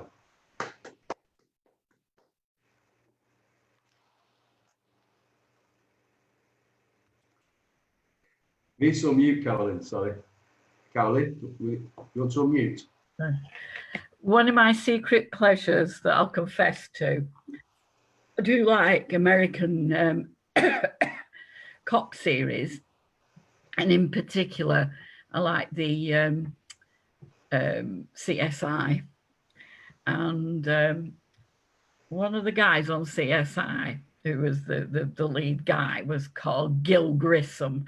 And I thought he was quite handsome and really liked him. So this was just about the series, really. And it's called, because they used to cut bodies up a lot, Cadaver. I lay there quite still. Blood covered my face. It came from a nasty gash across the throat. There were defensive wounds on my hands and forearms where I'd been slashed by a sharp implement. The 2 men above me discussed my cause of death loudly, as if I wasn't even present. There was a large Y shape on my torso where the scalpel had slit me open, throat to belly, like a side of pork. The stitches wouldn't win any awards for the neatness of their embroidery, but they held my flesh together to spare my blushes. Cut! I thought we'd done that bit, but it was the director's voice interrupting my reverie, reminding me of where I was. Gil Grissom helped me down from the mortuary table with a smile that crinkled the corners of his eyes. With a coat draped around my macabre made-up body, we went to the canteen for our coffee break. Thank you. Thanks, Carolyn. Thank you. Okay, and finally, Antonia Fusaro. Antonia, welcome. I'm not drunk tonight for a change, so No, Reggie's done it. yeah, I've passed the baton to Reggie. So I've got a new one. It's called December to September. December is outside cold as days get old, of course it is. Cold boozed lips meet old bruised lips and the rest of the world slips away. January ties itself in knots and we are fever hot, overstepping every line there for a reason. We turn away from judgment with only each other in our eye line. February changes pace and my face is pulled into a different shape than we are used to. But it's okay, as long as the wind doesn't change before I'm reminded to smile.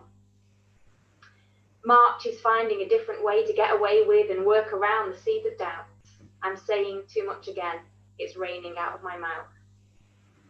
April shifts and settles into new dips and patterns as the earth moves strangely and in unfamiliar ways that take us away from our expected days. The wheels fell off in May. Precious days ignored for the elusive grasp of the upper hand, and I am just not tall enough to ever be the winner in the game we play. The June sun feels hotter than it should, and you feel further away than I would ideally like. 'Tis my life, I suppose, if not the one I had in mind nor chose. The sun forces you to hide inside. The stings are eased with the calamine of time, and my skin is thicker from being outside in July without any shoes on, but it's you. It's always going to be you until you tell me it isn't. Will the restless blue sky ever make me feel like I want to face today? As August starts the countdown towards the feelings of days as they were before, and disappointment sticks in my throat like coconuts. September brought you back, throwing me off this track I've been tight-roping along for months. So briefly I could have imagined it, but we both know that you came.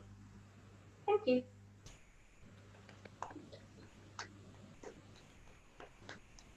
Thank you very much. Thanks, Antonia. That's great. We turn away from judgment with only each other in our eye line. Thank you. That's great. Brilliant. What a night. Well, is Reggie still here? What a fantastic night. Thank you. Brilliant to see everybody. Really, really enjoyed it. Missed people. I know we had a month off in August, and just watched this space. Thank you to all the readers. Thank you to anybody who sort of just listened, although I can't really always tell on Zoom. Watch out for our Facebook page, and on behalf of Andy and Amanda and myself, brilliant to see everybody. Look after yourselves, stay safe. See you in October, hopefully live, but who knows? Okay, one way or the other. Thank you very much to everybody. Well done. We'll keep you informed, guys. Take care. Good night. Drink. Cheers, everybody. Everyone, stay safe. Stay safe, guys. Take it easy, Roger. Take care. Bye.